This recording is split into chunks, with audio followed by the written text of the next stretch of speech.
Hello guys, welcome back to your YouTube channel SKM study a way of success. मैं हूं आपका educator Shivam Mishra और यहां पर हम लोग शुरू करने वाले हैं क्लास 12 बायोलॉजी 2027 का सेशन। और यहां पे हम लोग चैप्टर 1 से शुरू करेंगे और नोट्स के साथ। देखिएगा, हम यहाँ पे दो फॉर्मेट में आपको पढ़ाने वाले हैं। सबसे पहले हम लोग हैंड रिटेन नोट्स पे समझ लेंगे। हैंड रिटेन नोट्स पे समझने के बाद इसके एक एक टॉपिक मैं करवा दूंगा। फिर हम लोग पीवाईक्यू लास्ट 3 ईयर के पेपर सॉल्व कर लेंगे। ठीक है ना। तो इस तर्ज पर इस बार मैं आपको पढ़ाने वाला हूँ, पूरी तैयारी करवाने वाला हूँ। बिल्कुल भी आपको परेशान नहीं होना है। हाँ, चैनल को सब्सक्राइब कर लीजिएगा, वीडियो को लाइक करके शेयर कर दीजिएगा। और ये हमारे जो सेशन रहने वाला है NCERT pattern class 12 biology chapter number 1 sexual reproduction in flower, यानी कि पुष्पी पादपों में लैंगिक जनन, कभी कभी प्रजनन भी बोल दिया जाता है। अच्छा सर, ये बताइए, थोड़ा समझाइए हमारा जनन प्रजनन होता क्या है। उसके पहले, पढ़ने से पहले, थैंक्स जिन्होंने ये हम अपना नोट्स तैयार किया है, उनको बहुत बहुत धन्यवाद। उन्होंने काफी मदद किया है आपके लिए और उन्होंने नोट्स लिखा है। ठीक है ना। और ताकि आपको ये चीजें कंटेंट मिल पाए। अब हम यहाँ पे बात कर लेते हैं आपकी काम की बात। देखिएगा, हम यहाँ पे आपको एक बैच लॉन्च किए हैं, महाभारत बैच। इसमें आपको जो 5 सब्जेक्ट हैं, फिजिक्स, केमिस्ट्री, बायोलॉजी, हिंदी और इंग्लिश, इसके लास्ट 3 ईयर के पेपर मिल जाएंगे।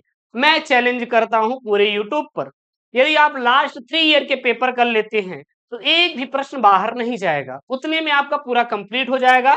मैं दिसंबर तक, जी हाँ, दिसंबर तक इसमें पूरा लास्ट 3 ईयर का पेपर सोल्यूशन प्लस पीडीएफ आपको हम इसमें कंप्लीट करवा देंगे। साथ ही साथ आपको इस बैच में क्लास 12 फिजिक्स का नोट्स और उसका वीडियो मिल जाएगा। क्लास 12 केमिस्ट्री का नोट्स प्लस पीडीएफ, आप पीडीएफ हैंड रिटेन नोट्स के साथ साथ आपको पूरा पूरा उसका वीडियो लेक्चर मिल जाएगा। और साथ ही साथ बायोलॉजी का पूरा complete notes hand retain notes के साथ साथ आपको पूरा पूरा कंप्लीट लेक्चर मिल जाएगा। और हमें लगता है इतना तैयार कर लेंगे तो मोर देन सफिशियंट है, इससे बाहर नहीं जाने वाला है। तो जाइए, महाभारत बैच ज्वाइन करिए, आपका अपना बैच है। प्रतिदिन थोड़ा थोड़ा पढ़ के आप कंप्लीट कर लेंगे, परेशान मत होइए। बाकी मैं पूरा गाइड करूंगा आपको। 399 रुपए में है, मात्र मात्र 399 रुपए में। जरा सोचिए, लास्ट 3 ईयर के पेपर और साथ ही साथ उसका आपको वीडियो सोल्यूशन पीडीएफ के साथ, आप प्रिंट आउट करा के भी पढ़ सकते, कोई दिक्कत नहीं। साथ ही साथ आपको हिंदी, भौतिक विज्ञान, रसायन विज्ञान, जीव विज्ञान, अंग्रेजी सभी के पेपर मिल जाएंगे। नोट्स इसमें और वीडियो लेक्चर 3 चीज के मिलेंगे, भौतिक विज्ञान, रसायन विज्ञान और जीव विज्ञान के। और अंग्रेजी का मैं इसमें ग्रामर भी आपको उपलब्ध करवा दूंगा। ठीक है ना। तो जाइए, ज्वाइन करिए महाभारत बैच। ज्वाइन कैसे करना है, गूगल प्ले स्टोर पर बेटा चले जाइएगा, वहां से आपको डाउनलोड करना है एसकेएम स्टडी। यहाँ पे है ना, दिखाई दे रहा है बेटा, एसकेएम स्टडी ऐप डाउनलोड कर लीजिए, ज्वाइन कर लीजिए। महाभारत बैच आपका अपना बैच बेटा, इससे बाहर कुछ भी नहीं, मैं चैलेंज करता हूँ। ठीक है ना। बाकी हम नोट्स तो आपको प्रोवाइड कर रहे हैं, ये व्हाट्सएप नंबर है अपना। कोई दिक्कत है तो बिल्कुल आप व्हाट्सएप मैसेज कर लीजिएगा। और ये अपनी वेबसाइट है, नोट्स वोट्स के लिए skvc.in पर जाके आप लोग वेबसाइट से भी खरीद सकते हैं। तो चालू कर बेटा, देखिए, कुछ भी नहीं है, बहुत सिंपल ही आपको हम पढ़ाएंगे, परेशान मत होइएगा। पढ़ने का तरीका क्या होना चाहिए मैं आपको बता रहा हूँ। जैसे कि अगर पेपर में आया, सर बताइए अनिषेक फलन क्या होता है, किसे कहते हैं, तो वहां पे चीजों को रटना नहीं है, समझ के अपने से उत्तर देना है। सर पढ़ेंगे कैसे, जैसे आप बेटा पढ़ते हैं उसी प्रकार हम भी पढ़ते हैं। अगर आपको लगता है नहीं गुरुजी केवल इधर पढ़ाने का काम करते ना, बेटा आपको पढ़ाने के साथ साथ खुद की पढ़ाई भी करता हूं। तो जैसे मैं पढ़ता हूं वही मैं आपको सिखाने वाला हूं। आप क्या करिएगा, ये जो मैं आपको पढ़ा रहा हूं, आप सबसे पहले इसको अच्छे से पढ़िएगा, पूरा पूरा पढ़िएगा, कम से कम 3-4 बार पढ़िएगा। उसके बाद आप पिछले साल का पेपर उठाइएगा, वादा करते हैं एक भी प्रश्न नहीं बचेगा। अब प्रश्नों का उत्तर आप अपने भाषा में दीजिएगा, बाकी जो हाइलाइटेड पॉइंट रहेंगे मैं आपको बताता चलूंगा ना। सबसे पहले हम चालू करने से पहले देखते हैं ये पुष्पी पादपों में लैंगिक जनन। देखिएगा, पुष्पी मतलब जानते बेटा क्या होता है, जिसमें फूल वाले पौधे होते हैं। किसमें बेटा, फूल वाले पौधे होते हैं, उसमें लैंगिक और जनन का मतलब क्या होता है ये समझ लीजिएगा। देखिएगा बेटा, आपका 10 में जब आप पढ़ के आएंगे तो उसमें एक चैप्टर है और उसमें आपको पढ़ाया होगा क्या बेटा, जनन। ये सर जनन क्या होता है, सबसे पहले इसके बारे में हम लोग जान लेते हैं। अच्छा, ये वन शॉर्ट वीडियो है, पूरा पूरा मैं एक लेक्चर में आपको पढ़ा दूंगा। ठीक है ना। इसी प्रकार जितने भी चैप्टर, 13 चैप्टर, हम 13 वीडियो लेकर आएंगे आप सभी के लिए। ये बेटा जनन क्या होता है, जो हमारे माँ बाप होते हैं वो क्या करते हैं, अरे हमें जन्म देते हैं। तो जो जनक होते हैं यानी कि माँ बाप होते हैं वो अपने ही समान संतान पैदा करते हैं, उत्पन्न करते हैं। उसी को ही बेटा क्या कहते हैं, जनन कहा जाता है। यानी कि जो जनक होते हैं, जो माता पिता होते हैं, वो अपने ही समान संतान उत्पन्न करते हैं, उसे ही जनन कहते हैं। जनन कितने प्रकार के होते हैं बेटा, दो प्रकार के, एक लैंगिक, दूसरा अलैंगिक। ध्यान दीजिएगा, एक लैंगिक जो कि यहाँ पे लैंगिक है, दूसरा क्या बेटा, अलैंगिक। देखिएगा, अलैंगिक का मतलब और लैंगिक का मतलब क्या होता है, जरा देखिएगा आप लोग। ज्यादा कुछ नहीं है, हम आपको जस्ट बता रहे हैं, एक सेकंड बेटा। तो चलिए यहाँ पे हम लोग पढ़ना शुरू करते हैं, ठीक है ना। तो हम लोग कहाँ थे, यहाँ पे जनन के बारे में देख रहे थे। तो जनन दो प्रकार के होते हैं, एक हमारा क्या होता है बेटा, लैंगिक होता है, दूसरा क्या होता है, अलैंगिक।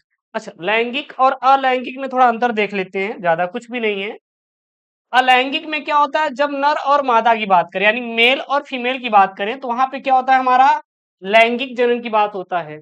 और अलैंगिक में बेटा क्या होता है, कुछ नहीं होता है, या तो हमारा क्या रहेगा, नर रहेगा या फिर मादा रहेगा। इतना ही समझ के चलिएगा। यानी कि अगर हम बेटा बात करें यहाँ पे लैंगिक जनन का, तो यानी कि इसमें जो पुष्पी पादप होते हैं, पौधे होते हैं, इसमें दो चीज पाया जाता है। एक हमारा जायांग पाया जाता है, एक क्या पाया जाता है बेटा, जायांग। ठीक, यानी बोल सकते हैं एक हमारा क्या होता है, स्त्री केसर, स्त्री केसर। और दूसरा बेटा क्या होता है, पुंकेसर होता है, पुंकेसर होता है। बस इतना समझ लीजिएगा ना। अब बढ़िया पढ़ना शुरू करते हैं, किसी कोई डाउट होगा तो बताइएगा, परेशान मत होइएगा, बिल्कुल भी आप लोग परेशान नहीं होना है, ठीक है ना। चलेगा, देखते हैं यहाँ पे हेडिंग डालेंगे, पुष्प की संरचना, यानी कि structure of flower, structure of flower. पादप जाति में आवृतबीजी पौधे विशिष्ट होते हैं। इन पौधों पर पुष्प लगते हैं और निषेचन के पश्चात अंडाशय फल में तथा बीजांड बीज में क्या होते हैं बेटा, बदल जाता है। मतलब समझिएगा यहाँ पे, जो पादप जात, पादप का मतलब होता है बेटा पौधा, क्या होता है, पौधा। जो पौधा होते हैं यानी कि पौधा होता है, वो एक आवृत बीजी। अच्छा, दो प्रकार के होते हैं पादप, दो प्रकार के होते हैं, एक आवृत बीजी होते हैं, दूसरा क्या होता है, अनावृत बीजी होते हैं। तो यहाँ पे आवृत बीज की बात कर रहे हैं। तो जो आवृत बीजी होते हैं, ये ऐसे पौधे होते हैं जिनमें पुष्प लगते हैं और निषेचन की क्या होती है, क्रिया होती है। उसके बाद अंडाशय फल में और बीजांड बीज में बेटा क्या होते हैं, बदल जाते हैं। इन पौधों के जीवन इतिहास में एक अत्यंत विकसित बीजाणुविद अवस्था तथा एक बहुत कम विकसित युग्मकोद्भिद अवस्था मिलती है। ये दोनों पीढ़ी जीवन चक्र में एक दूसरे के बाद आती रहती है और अ, आती रहती है और इसे पीढ़ी एकांतरण भी कहती है। बीजाणुविद पौधे एक द्विगुणित अवस्था होती है। अब यहाँ पे बेटा ऑब्जेक्टिव ले लेंगे, यहाँ पे ऑब्जेक्टिव ले लेंगे, पेपर में आएगा कि बीजाणुविद पौधे, बीजाणुविद पादप या पौधे कैसे होते हैं, तो बेटा याद कर लीजिएगा, द्विगुणित होती हैं। इनकी कौन सी अवस्था पाई जाती है, द्विगुणित। अगर बेटा यहाँ पे अगुणित बात करता तो यहाँ पे टू यन है, यहाँ पे बेटा केवल केवल यन रहता, क्या रहता, यन होता, ठीक है ना। जबकि युग्मकोद्भिद एक अगुणित अवस्था होती है। फिर ध्यान देना, यहाँ पे जो यहाँ पे बात कर रहा है, बीजाणुविद द्विगुणित होता है और युग्मकोद्भिद बेटा क्या होता है, अगुणित अवस्था होती है। क्लियर है। उसके बाद देखेंगे, एक पूर्ण पुष्प में मुख्य रूप से निम्नलिखित चार प्रकार, मतलब कि चार चक्र पाए जाते हैं। जो हमारा एक पुष्प होता है उसमें चार चक्र होते हैं। कौन कौन से, सबसे पहला होता है वाह्य दलपुंज। वाह्य दलपुंज क्या होता है, यह एक प्रथम चक्र है जो अनेक वाह्य दलों से मिलकर बना होता है। दूसरा बेटा क्या होता है, दलपुंज, यह दूसरा चक्र होता है जो अनेक दलों से मिलकर बना होता है। तीसरा बेटा पुंगंग होता है, यह तीसरा चक्र होता है, यह नर जननांग है। प्रत्येक पुमंग को पुंकेसर कहा जाता है। और चौथा जो होता है उसमें क्या होता है बेटा, जायांग होता है, यह चौथा चक्र होता है, यह मादा जननांग है। इस चक्र में एक या एक से अधिक अंडप या स्त्री केसर होती है। ठीक, उसके बाद यहाँ पे वाह्य दलपुंज एवं दलपुंज को एक सहायक चक्र भी कहते हैं। अगर आपसे बोले सहायक चक्र कौन कौन से हैं, तो ध्यान देना, वाह्य दलपुंज और दलपुंज एक सहायक चक्र होते हैं, क्योंकि ये जनन क्रिया में भाग नहीं लेते, और पुमंग व जायांग को आवश्यक चक्र कहते हैं, क्योंकि ये प्रत्यक्ष यानी डायरेक्ट रूप से जनन क्रिया में भाग लेते हैं। यानी कि जो वाह्य दलपुंज होता है और दलपुंज होता है, यह हमारा हेल्प करता है, किसके हेल्प में? जनन की क्रिया में। लेकिन जो पुमंग होता है, पुमंग को बेटा क्या बोलते हैं? पुंकेसर। जायांग को क्या बोलते हैं? स्त्री केसर। ये हमारे आवश्यक चक्र हैं, इनका होना बहुत ही जरूरी है। ठीक है ना? फिगर यहाँ पे बेटा बना सकते हैं, अगर आपको बनाना है तो बना सकते हैं। अभी जब आपको हम हेडिंग बाय हेडिंग आपको पढ़ाना शुरू करेंगे ना, उसमें हर एक पार्ट को खोलकर आपको दे देंगे। ठीक है ना? अभी तो ओरल स्टडी कर ले रहे हैं हम लोग, देख लेते हैं। तो ये अपना एक पुष्प की संरचना का आप फिगर यहाँ पे ड्रा कर सकते हैं। ये हमारा क्या? ये हमारा पुष्पवृंत है, ये पुष्पासन है। ठीक है ना? यहाँ पे ये हमारा अंडाशय है। अंडाशय के अंदर हमारा क्या होता है? बीजांडसन और बीजांड होता है। ये हमारे वाह्य दल हैं, ये हमारा दलपुंज है, ये वर्तिकाग है, और ये ऊपर वाले क्या बोलते हैं बेटा? वर्तिकाग्र बोलते हैं। ये वर्तिकाग्र है, ये वर्तिका है।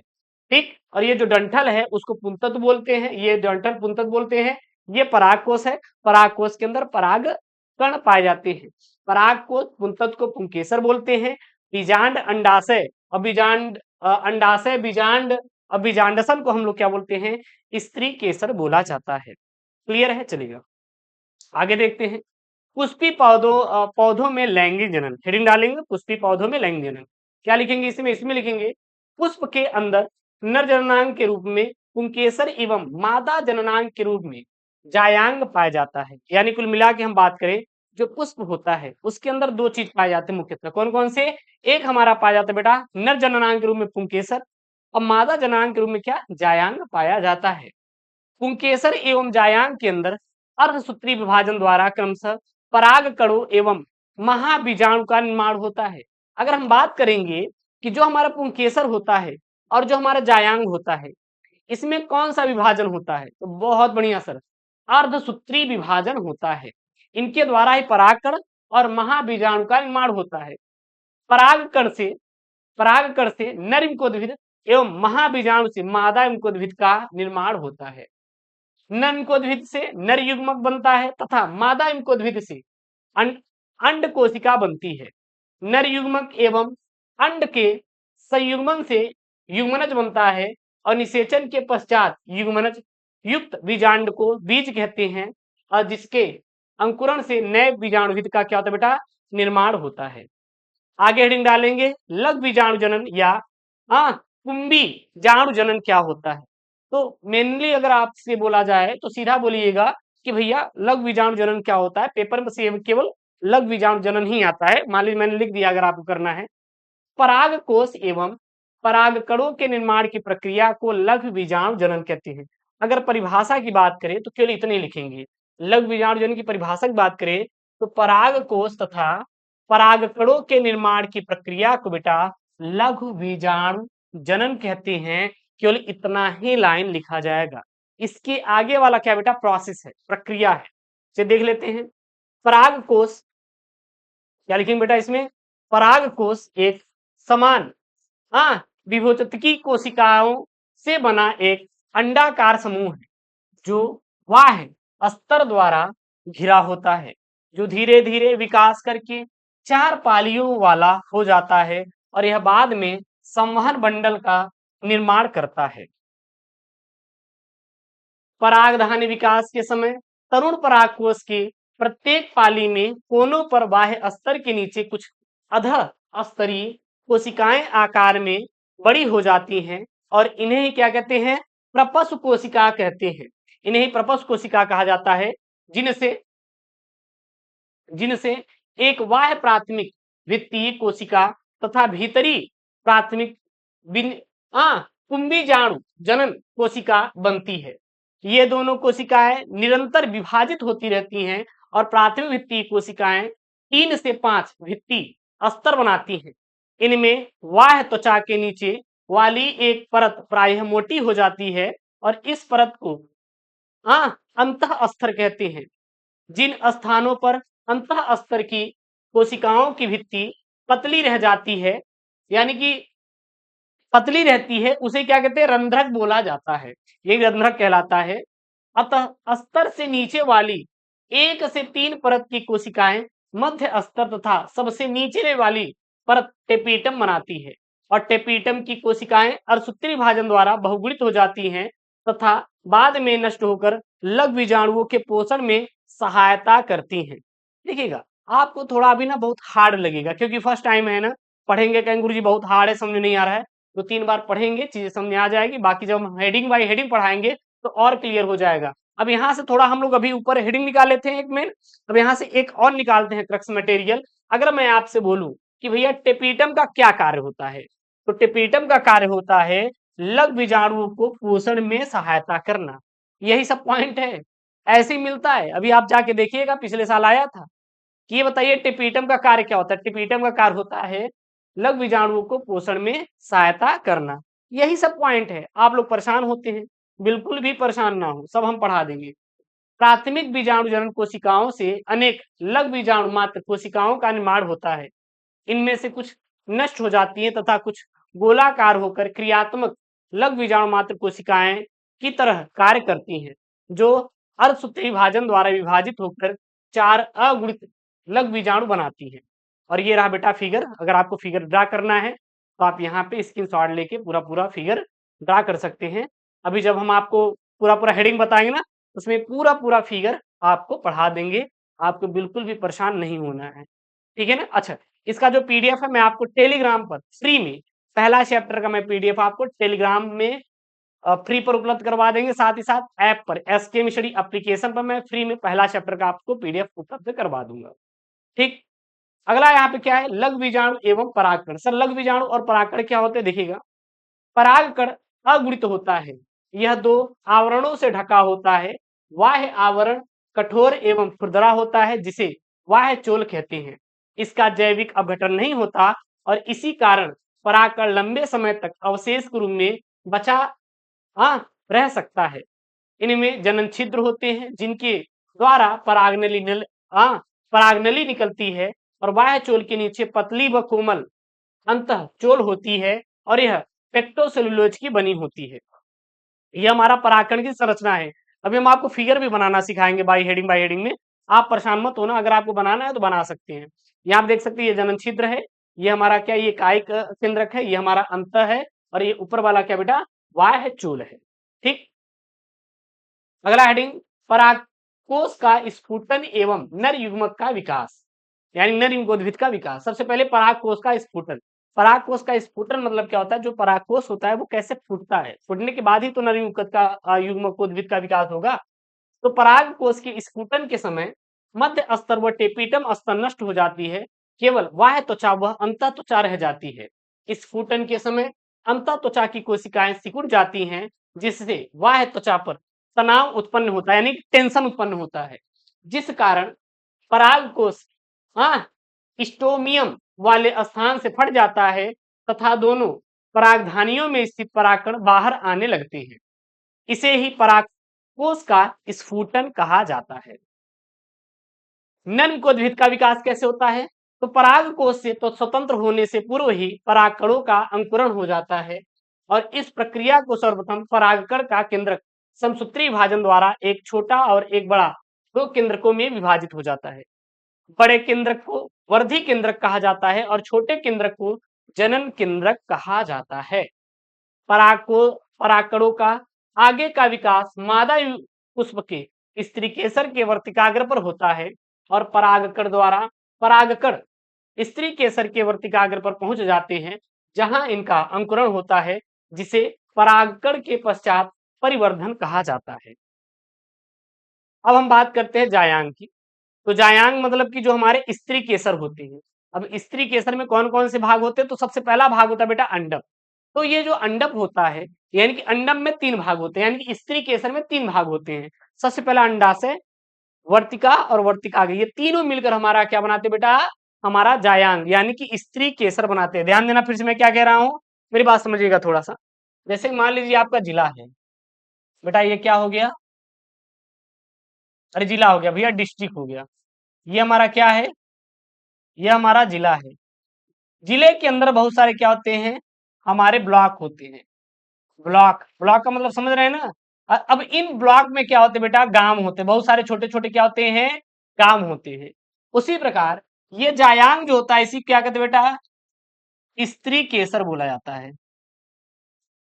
और जो स्त्री केसर होता है, स्त्री केसर में क्या होता है, अंडप। अब अंडप के अंदर बेटा अंडाशय, वर्तिका और वर्तिकाग्र पाया जाता है। समझ में आया क्या कि नहीं बेटा? समझ में आया नहीं? करे जब बताइएगा, आप हमारे जान हैं, परेशान मत होइएगा, बिल्कुल आपको परेशान नहीं होना है। चलिए के देखते हैं। अंडप का निचला भाग अंडाशय कहलाता है और इसके अंदर बीजांड पाया जाता है। अंडप के ऊपर एक पतली नली के समान रचना वर्तिका होती है तथा वर्तिका के ऊपर घुंडी के समान रचना वर्तिकाग्र होती है। अंडप पुष्प का मादा जननांग है और निषेचन के पश्चात या निषेचन के बाद अंडाशय फल में परिवर्तित हो जाता है तथा बीजांड बीज में बदल जाता है। बीजांड की रचना की बात करें, यानी रचना बोले या संरचना, दोनों एक ही होता है। तो प्रत्येक बीजांड बीजांडसन से एक पतले वृंत से जुड़ा रहता है जिसे बीजांड वृंत कहते हैं। बीजांड का वह स्थान जहां यह बीजांड वृंत से जुड़ा रहता है नाभिका कहलाता है और बीजांड के अंदर बीजांडकाय होता है और बीजांड के बाहर का आवरण वही आवरण तथा अंदर का आवरण अंतः आवरण कहलाता है। बीजांड में एक बीजांड द्वार होता है और बीजांडकाय का वह आधार होता है जहां से आवरण निकलते हैं, उसे क्या कहते हैं, निभाग कहलाता है। इसके मध्य में भ्रूणकोश होता है और भ्रूणकोश में 3 कोशिकाएं निभाग की ओर होती हैं जिन्हें प्रतिमुखी कोशिकाएं कहते हैं। ये जो 3 कोशिकाएं होती है उसे प्रतिमुखी कोशिकाएं कहा जाता है तथा मध्य में 2 कोशिकाएं होती हैं जिसे हम लोग स्वतंत्र ध्रुवी केंद्रक पाए जाते हैं और मध्य में 2 हमारे क्या पाए जाते हैं बेटा, स्वतंत्र ध्रुवी केंद्रक पाए जाते हैं। और बीजांड द्वार की ओर 3 कोशिकाएं पाई जाती हैं। इनमें मध्य में अंड कोशिका और इसके इधर उधर मतलब अगल बगल जो होते हैं हमारे क्या पाए जाते हैं, हमारे सहायक कोशिकाएं स्थित होती हैं और इन तीनों कोशिकाओं को अंड समुच्चय कहा जाता है। देखिए यहाँ पे हमारे प्रतिमुखी कोशिका, ये 2 ध्रुवी कोशिकाएं और जो बीच में है अंड कोशिका, और ये दोनों हमारे सहायक कोशिकाएं कहलाती हैं। ये हमारा क्या है, भ्रूणकोश की संरचना बना सकते हैं। ठीक, अब बीजांडों के प्रकार बेटा, बीजांड कितने प्रकार के होते हैं? जैसे पेपर में आ जाता है कभी कभी एनसीईआरटी के पेपर में कि बीजांड कितने प्रकार के होते हैं, क्या होता है। अभी बीजांड के बारे में जान गए हैं, ये बेटा बीजांड के बारे में ही था। अगर बोल दे बीजांड क्या होता है तो अपने से पढ़ के इसको लिख दीजिएगा। ये वही था अंडप, ये बीजांड की संरचना है, क्या होता है। और बीजांड के क्या बेटा, ये प्रकार है, ठीक है ना। बीजांड वृंत निभाग तथा बीजांड द्वार की तुलनात्मक स्थिति के आधार पर बीजांड निम्नलिखित 3 प्रकार के होते हैं। सबसे पहला होता है, मतलब होते निम्नलिखित प्रकार के होते हैं। सबसे पहला होता है रिज या फिर आर्थोट्रोपस बीजांड। इनमें बीजांड द्वार, निभाग तथा बीजांड वृंत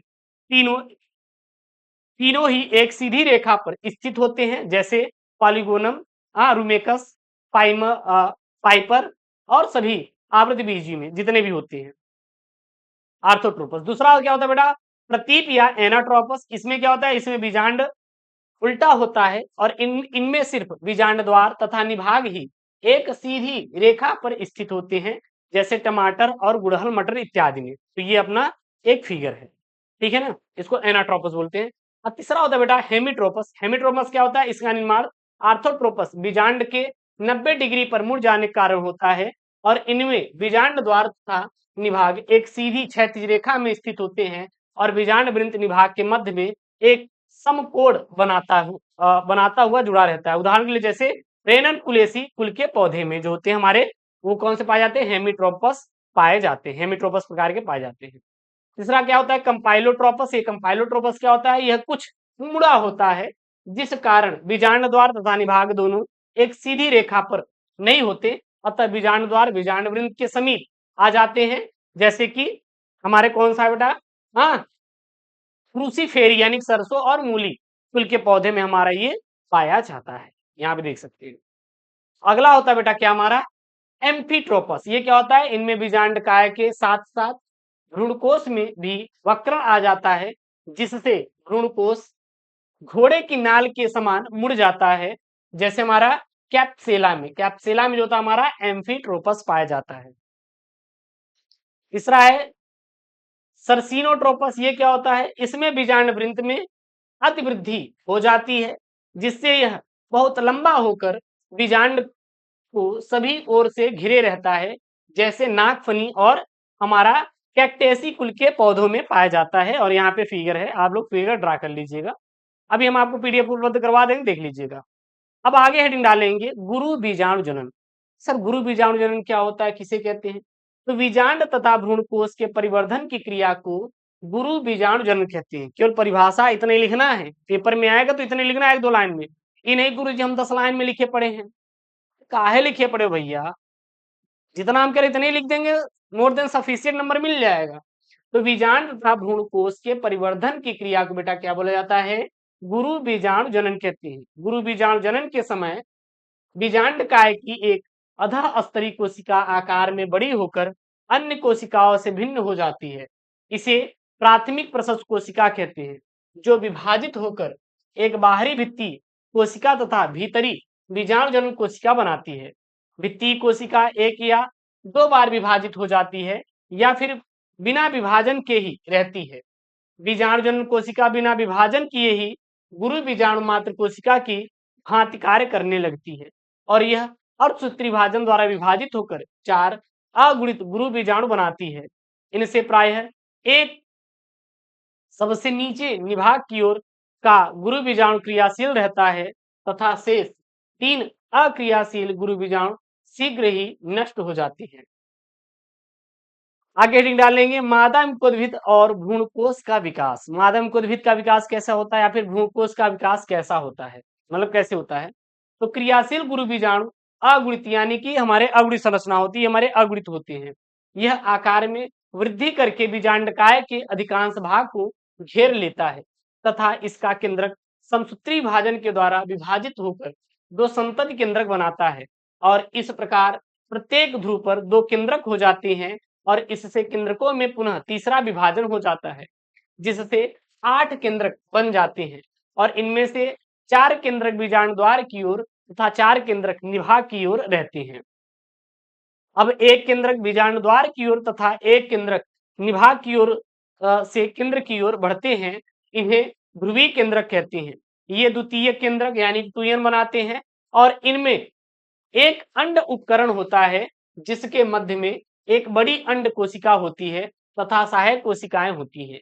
इसी प्रकार निभाग की ओर से 3 केंद्रक 3 प्रतिमुखी कोशिकाएं बना लेता है और इस प्रकार से परिपक्व भ्रूण कोश 7 कोश की और 8 केंद्र की होता है। उसके बाद बेटा देखते हैं परागकण। ये बहुत इंपॉर्टेंट है।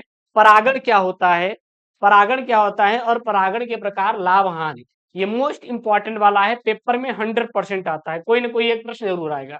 बेटा परागकण क्या होता है? तो परागकणों का परागकोश से निकलकर परागण देखिएगा, परागकणों का परागकोश से निकलकर मादा पुष्प के वर्तिकाग्र तक पहुंचने की घटना को बेटा परागण कहा जाता है। बस इतना ध्यान देना, हो गया आप लोग। परागकणों का परागकोश से निकलकर मादा पुष्प के वर्तिकाग्र तक पहुंचने की बेटा घटना जो होती है उसे ही हम लोग क्या कहते हैं? परागण कहते हैं। काम खत्म।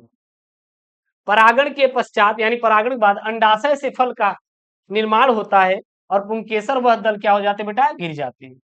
परागण कितने प्रकार के होते हैं? 2 प्रकार का होता है। कौन कौन सा? पहला होता है बेटा स्वपरागण, दूसरा क्या होता है? पर परागण। सबसे पहले देखते हैं बेटा स्वपरागण क्या होता है। देखिएगा यहाँ पे स्वपरागण में एक पुष्प के परागकण उसी पुष्प के अथवा उसी पौधे के किसी अन्य पुष्प के वर्तिकाग्र पर पहुंचते हैं, स्वपरागण कहलाता है।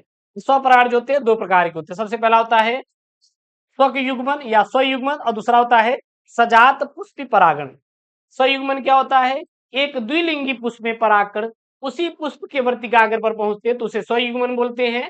और सजात पुष्प परागण क्या होता है? जब एक ही पौधे की पुष्प के परागकण उसी पौधे के किसी अन्य पुष्प के वर्तिकाग्र, मतलब है तो वही, लेकिन किसी अन्य पुष्प के वर्तिकाग्र पर पहुंचते हैं तो उसे सजात पुष्पी परागण कहते हैं। स्वपरागण के क्या क्या लाभ हैं? तो पुष्पों में स्वपरागण एक निश्चित घटित प्रक्रिया है जिनके कारण पौधे का वंश चलता रहता है, ये लाभ है। और दूसरा लाभ क्या है? इनको परागण के लिए दूसरे पुष्पों पर निर्भर नहीं रहना पड़ता। तीसरा लाभ क्या है? इन्हें रंग, सुगंध और मधु उत्पन्न करने की जरूरत नहीं होती है, जिससे कम ऊर्जा उपयोग होती है। चौथा बेटा क्या है? स्वपरागित बीज शुद्ध नस्ल वाले समयुग्म की संतति होती है। अच्छा, अगर लाभ है तो बेटा हानि भी होगा। हानि क्या क्या है? तो इससे उत्पन्न बीज उत्तम श्रेणी के नहीं होते हैं। स्वपरागण से उत्पन्न बीजों से बने पौधे कमजोर होते हैं और इससे बीज शीघ्र नहीं पकते हैं और स्वपरागण द्वारा नई जातियों की उत्पत्ति नहीं हो सकती है। अगला बेटा क्या है? परपरागण। परपरागण क्या होता है? परपरागण में एक पुष्प के परागकण उसी जाति के दूसरे पौधे के पुष्प के वर्तिकाग्र पर पहुंचते हैं, जिसे हम लोग परपरागण कहते हैं। इसमें पुष्प एक लिंगी होता है या द्विलिंगी होता है। यह एक दूसरे से अनुवांशिक रूप से भिन्न होते हैं और इसे हम लोग क्या कहते हैं? जीनोगैमी भी कहते हैं। स्व परपरागण की कई सारी विधियां हैं, जैसे कि वायु परागण, जंतु परागण, जल परागण। ये तीन ही मुख्यतः है। वैसे कीट परागण भी है, लेकिन ये तीन हमारे बोर्ड में ज्यादा आती है। तो वायु परागण क्या होता है?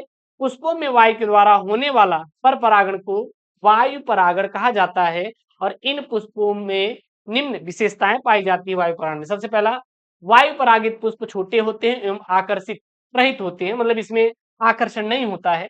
ये रंगहीन, गंधहीन और मकरंद रहित होते हैं। वायु परागित पुष्प प्रायः एक लिंगी होते हैं।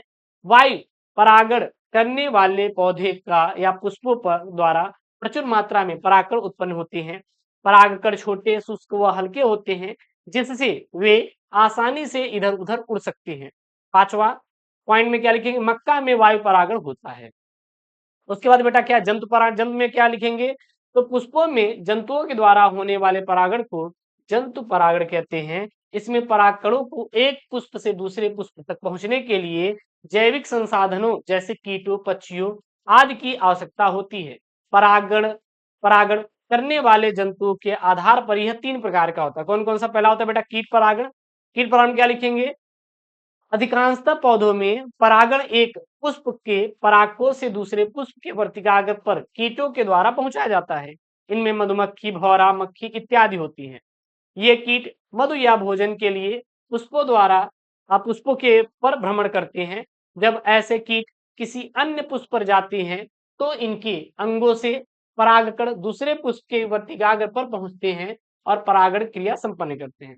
तीसरा होता है बेटा पक्षी पराग। पक्षी पराग में क्या होता है? पक्षी परागित पुष्प बड़े रंगीन और गंधहीन होते हैं, किंतु इनमें मकरंद का स्राव होता है। बिनोनिया में गुंजन करने वाली चिड़ियों द्वारा सेमल और पागंगरा में कौवे और मैना द्वारा परागण की क्रिया होती है।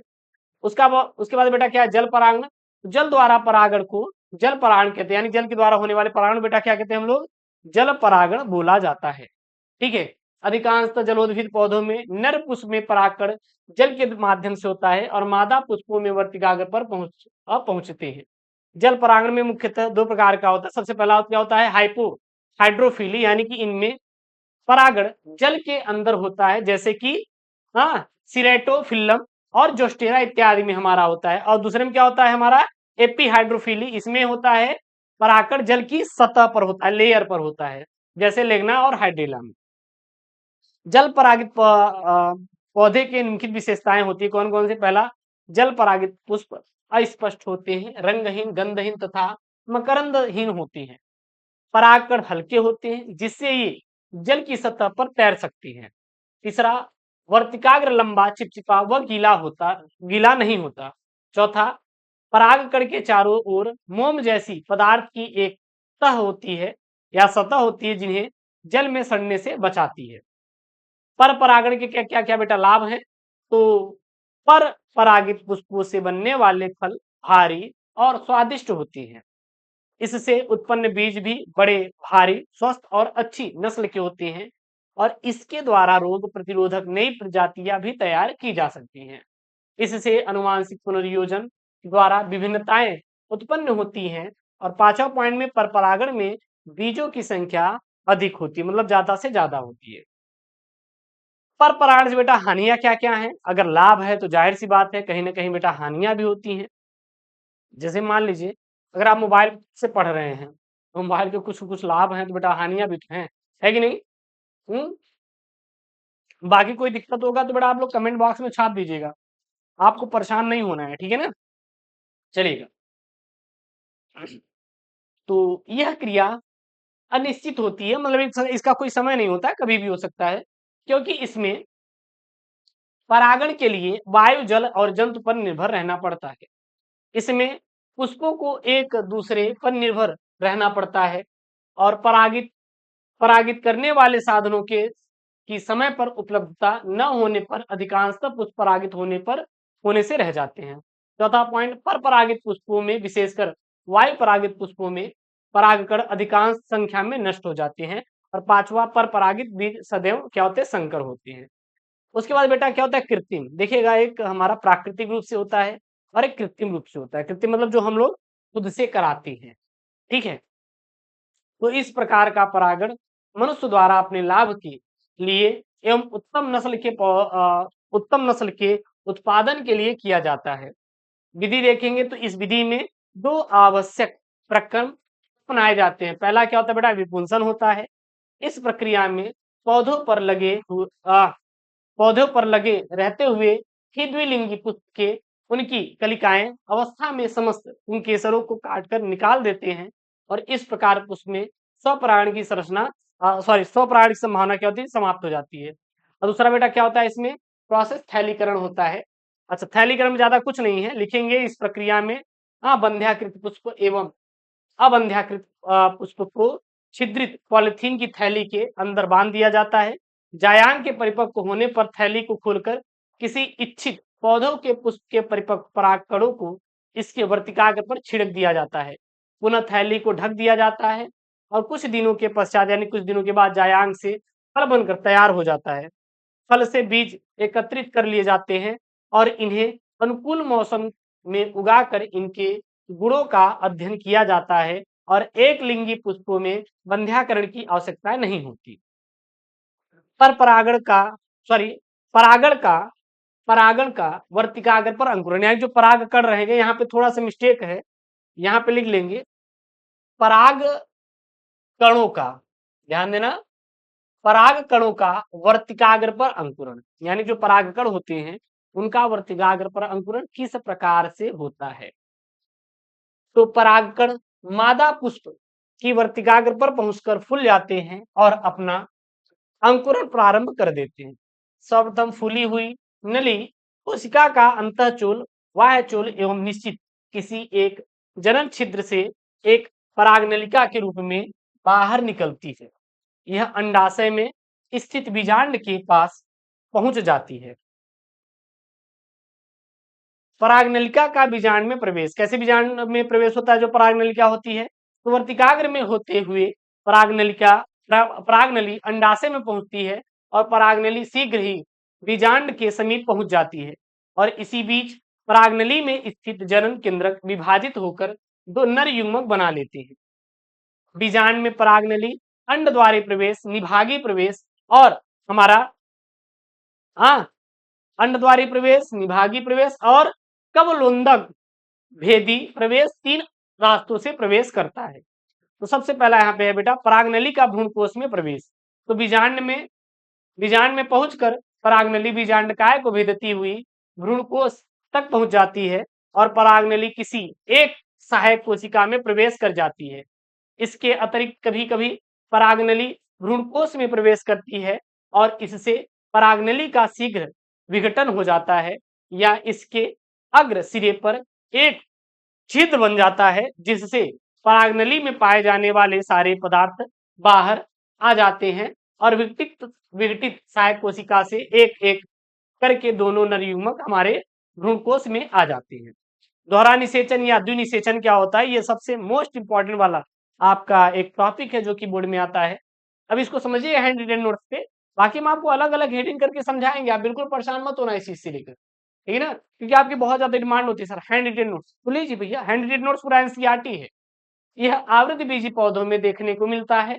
दोहरा निषेचन, परागनलिका भ्रूणकोश में जाकर फट जाती है जिससे दो नर युग्मक स्वतंत्र हो जाते हैं और एक नर युग्मक अंड कोशिका से संयोजन करके युग्मनज बना लेता है, इसे संयुग्मन कहते हैं। और दूसरा नर युग्मक द्वितीयक केंद्रक के साथ मिलकर एक त्रिगुणित केंद्रक बनाता है जिसे प्राथमिक भ्रूणकोश केंद्रक कहा जाता है और इसे क्या कहते हैं, त्रिसंलयन कहते हैं। बस, अर्थात निषेचन दो बार हो जाता है और इसी कारण इसे द्विनिषेचन कहा जाता है।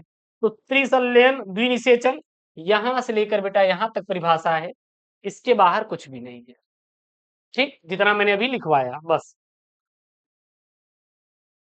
त्रिसमेखन से बना त्रिगुणित केंद्रक बाद में भ्रूणकोश का निर्माण करता है, जो भ्रूण के परिवर्धन के समय भ्रूण के पोषण में काम आता है। और पॉइंट में लिख सकते हैं यहाँ पे, निषेचन के पश्चात सहायक कोशिकाएं एवं प्रतिमुखी कोशिकाएं नष्ट हो जाती हैं। भ्रूण और भ्रूण का विकास किस प्रकार से होता है देख लेते हैं यहाँ पे। तो संयुग्मन के पश्चात अंड युग्मनज कहलाता है, जो भ्रूण बनता है। और युग्मनज से भ्रूण बनने की क्रिया को बेटा क्या कहते हैं हम लोग, एम्ब्रियोजेनी कहते हैं। एक बीजपत्री व द्विबीजपत्री पौधों में भ्रूण परिवर्धन की प्रारंभिक अवस्थाएं समान होती हैं, लेकिन बाद में दोनों में काफी अंतर हो जाता है। भ्रूणपोष कितने प्रकार का होता है, तो ये निम्नलिखित 3 प्रकार का होता है। सबसे पहला केंद्रकीय भ्रूणपोष क्या होता है, इसमें भ्रूणपोष केंद्रक लगातार स्वतंत्र केंद्र की विभाजन द्वारा बहुकेंद्र की भ्रूणपोष बनाता है और मध्य में एक केंद्र की रिक्तिका बन जाती है। और उदाहरण के लिए जैसे कैप्सेला, सूरजमुखी, गेहूं, चावल आदि में हमारा पाया जाता है। दूसरा क्या होता है बेटा, कोशिकीय भ्रूणपोष। ये क्या होता है, इस प्रकार के भ्रूणपोष का निर्माण में भ्रूणपोष केंद्रक में प्रत्येक विभाजन के पश्चात यानी बाद कोशिका द्रव्य का विभाजन होता है, जिससे यह शुरुआत से ही कोशिकीय हो जाता है, जैसे हमारा मैग्नोनिया और धतूरा इत्यादि का पौधा। तीसरा क्या होता है बेटा, फिलोबी भ्रूणपोष। तो यह केंद्र की भ्रूणपोष एवं कोशिकीय भ्रूणपोष दोनों के बीच की एक अवस्था होती है। इसमें भ्रूणपोष केंद्रक की प्रथम विभाजन के बाद कोशिका भित्ति का निर्माण करता है। बाद में इन दोनों भागों में केंद्रक विभाजन होता है। उदाहरण के लिए जैसे हमारा एरीमुरस और हमारा एस्फोडेलस। भ्रूणपोष की औतकी, हालांकि ये छोड़ सकते हैं अगर छोड़ना है, ये नहीं आएगा पेपर में, इसको आप स्किप कर देंगे। ये अगर पढ़ना है तो भ्रूणपोषी बीज, हाँ इसको पढ़ना है तो इसको पढ़ सकते हैं। हमारा भ्रूणपोषी बीज क्या होता है, तो ये सभी बीज जिनमें भ्रूणपोष बीजों की अंकुरण तक पाया जाता है उन्हें भ्रूणपोषी बीज कहते हैं, जैसे सुपारी, गेहूं, मक्का इत्यादि में। अब भ्रूणपोषी बीज क्या होते हैं, तो कुछ पौधे जैसे चना, सेम, मटर में भ्रूणपोष भ्रूण परिवर्धन में पूर्ण रूप से प्रयोग हो जाता है और ऐसे बीजों के बीज पत्रों में भोजन संचित रहने के कारण ये मोटे होते हैं, इन्हें अभ्रूणपोषी बीज कहते हैं। अब देखते बेटा बीज और वह फल का निर्माण, ये सब छोटे छोटे टॉपिक है जो कि आपके पेपर में लगातार आते हैं। ठीक है, बीज क्या होता है, तो द्विनिषेचन की क्रिया के फलस्वरूप बीजांड में बहुत से परिवर्तन होते हैं, जिनके फलस्वरूप बीजांड बीज में परिवर्तित हो जाता है और बाह्य अध्यावरण सूख कर बीज के बीजचोल का निर्माण करता है। अंत अध्यावरण अंत कवच बनाता है। जिस स्थान पर बीजांड वृंत से जुड़ा रहता है वह एक चिन्ह नाभिका के रूप में बीजावरण पर रहता है तथा बीजांड द्वार बीज के टेस्टा में एक छोटे छिद्र के रूप में स्थित रहता है। अगला बेटा फल क्या होता है, तो निषेचन की क्रिया के पश्चात यानी बाद अंडाशय ही फल में परिवर्तित हो जाता है। परिपक्व अंडाशय की भित्ति फल भित्ति बनाती है और कुछ फलों के निर्माण में पुष्प के अन्य सहायक चक्र जैसे कि बाह्य दलपुंज, पुष्पासन आदि भी भाग लेते हैं, तब ऐसे फल असत्य फल कहलाते हैं। जैसे सेब, नाशपाती और स्ट्रॉबेरी इत्यादि जितने भी होते हैं सब हमारा इसमें ही आते हैं। निषेचन के पश्चात या निषेचन के बाद पुष्प में होने वाले परिवर्तन हमारे कौन कौन से होते हैं, सबसे पहला बेटा बाह्य दलपुंज, तो प्रायः गिर जाता है, बाह्य दलपुंज होता है गिर जाता है। और कभी कभी फल के साथ हमारा चिलग्न रहते हैं, जैसे टमाटर, मिर्च और बैगन इत्यादि में। दूसरा क्या होता है बेटा दलपुंज भी गिर जाते हैं, पुमंग ये भी गिर जाता है, वर्तिकाग्र भी गिर जाता है और वर्तिका भी गिर जाता है। अंडाशय जो होता है फल में बदल जाता है, बीजांड बीज में बदल जाता है।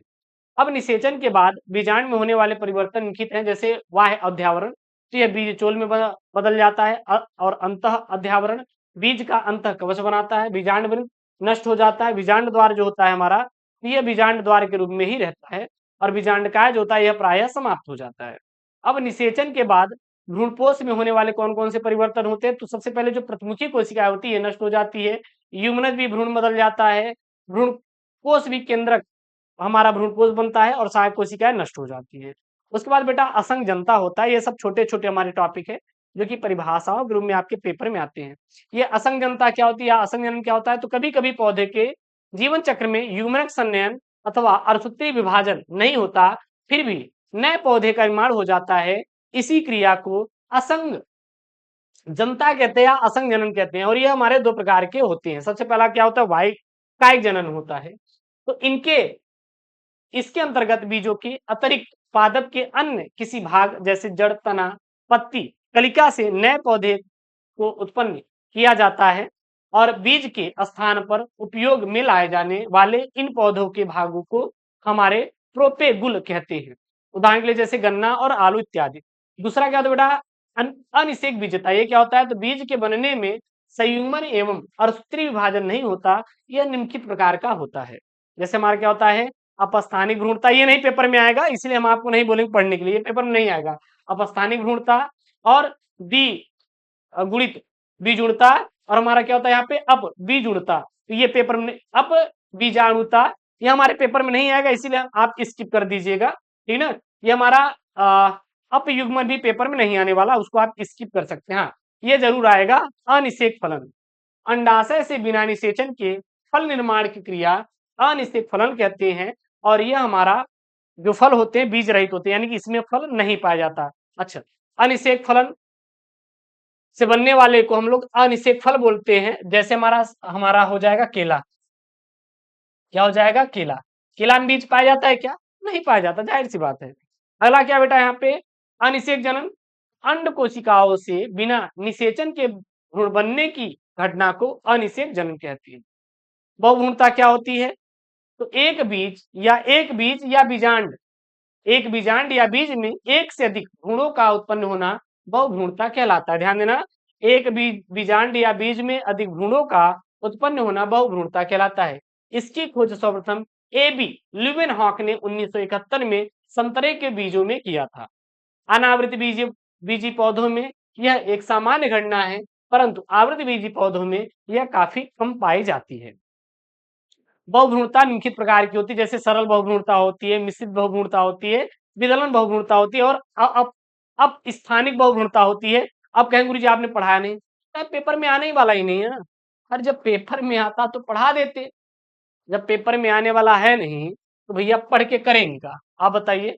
ये पेपर में आने वाला नहीं है तो इसको आप लोग मत पढ़िएगा, इसको आपको पढ़ने की जरूरत नहीं है। तो ये रहा आपका बेटा चैप्टर 1 पूरा 1 शॉट मैंने आपको हैंड रिटन नोट्स पर समझाया है।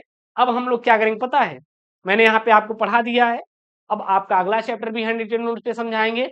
अब हम इसके ऑब्जेक्टिव कर लेंगे, अति लघुत्तरी, लघुत्तरी और दीर्घ उत्तरी प्रश्न कर लेंगे। तो इस प्रकार से हम लोग पूरा पूरा क्या कर लेंगे, सिलेबस को कवर कर लेंगे। आप लोग परेशान मत होना। और हाँ, जाइए आप लोग गूगल प्ले स्टोर से एसके स्टडी ऐप को डाउनलोड कर लीजिए। लास्ट 3 ईयर का पेपर हम कराएंगे, लास्ट 3 ईयर की। हाँ भाई टाइम लगेगा, देखिए नहीं गुरु तुरंत ही करवा देंगे। हम आपको 31 दिसंबर तक आपका पूरा लास्ट 3 ईयर का paper complete solution plus PDF के साथ करवा देंगे यूपी बोर्ड का, ठीक है ना। और इसमें आपको हैंड रिटेन नोट्स और उसका वीडियो लेक्चर आपको मिल जाएगा, जैसे फिजिक्स, केमिस्ट्री और बायोलॉजी का। बाकी इंग्लिश का आपको आप पे ग्रामर दे देंगे।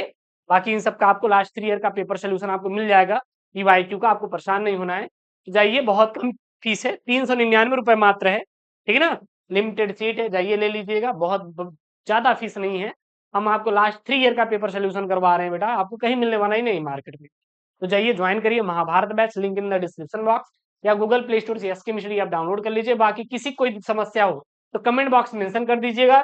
पीडीएफ के लिए बेटा Telegram channel SKM study join कर लीजिए, link in the description box. और ये रहा क्लास 12 एनसीईआरटी चैप्टर 1, यानी NCERT chapter 1 class 12 biology 2027 board के लिए हैंड रिटन नोट्स पर 1 शॉर्ट वीडियो है। यहाँ पे पूरा पूरा कंप्लीट यहाँ पे मैंने चैप्टर को करवाया है। बाकी आप 2-3 बार समझिएगा इसको, और हम अब हेडिंग बाय हेडिंग करके आपको इसको एक एक करके समझा देंगे, आपको परेशान नहीं होना है। और हाँ, चैनल को सब्सक्राइब कर लीजिए, पूरा वीडियो आपको प्लेलिस्ट में मिल जाएगा। ओके दोस्तों, thank you, Jai Hind, take care, bye bye, love you all.